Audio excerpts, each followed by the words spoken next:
Hey, this is on TV about them. Hey, hey, hey, hey, hey, y'all. What it do, what it do, what it do.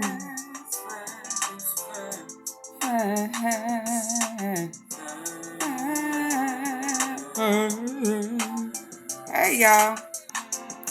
I'm moving kind of slow. I went to sleep early.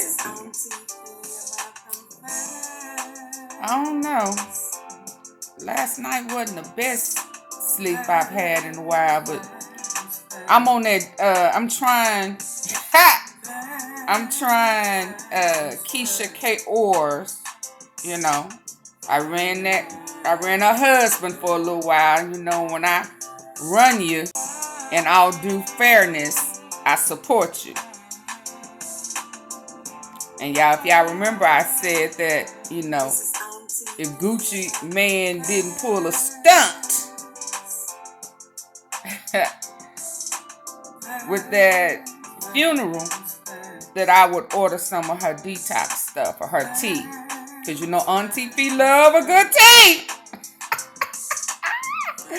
But anyway, I'm on, I think, day 3 of her detox. There we go. The vegan detox, 14-day cleanse. I'm on day 3, I think. So today will be day 4. And I will say, let me tell you that, tell you now. I'm going to tell you early in the game. 2 hours in.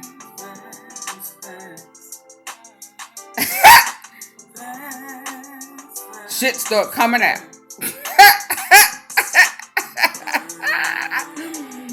But you know, I take a cleanse anyway, but I'm focusing on my upper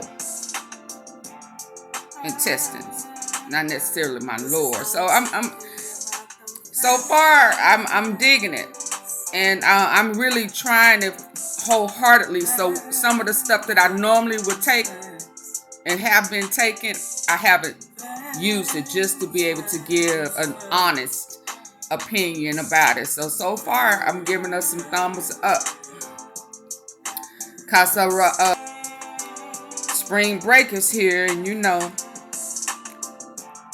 I spent time with the Scooter Buddha. He turned 18 yesterday. He got accepted to 2 historical black colleges. He got 2 acceptances. One of them is a full tuition scholarship, you know what I mean? Thank you, Lord. He got him a BMW SUV. He gave up that red little Mercedes, and he BMWing now. He's gonna be ready for college. So anyway, out of state.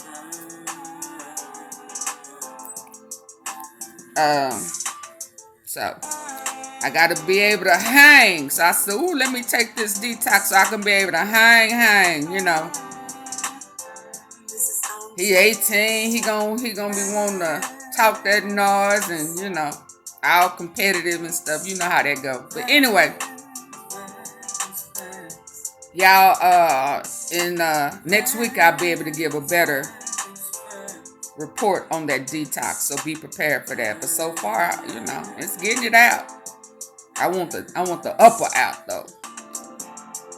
So, you know, this morning and yesterday I saw it, but I didn't really pay any attention to it because I was in so deep on Moneybag. You know, I got a part 3 coming to that Moneybag Yo coming. But anyway, I'm back on that Tyree Nichols, because that EMT who trying to get his job back, telling on them crooked, dirty cops and them lieutenants. And the more they talk,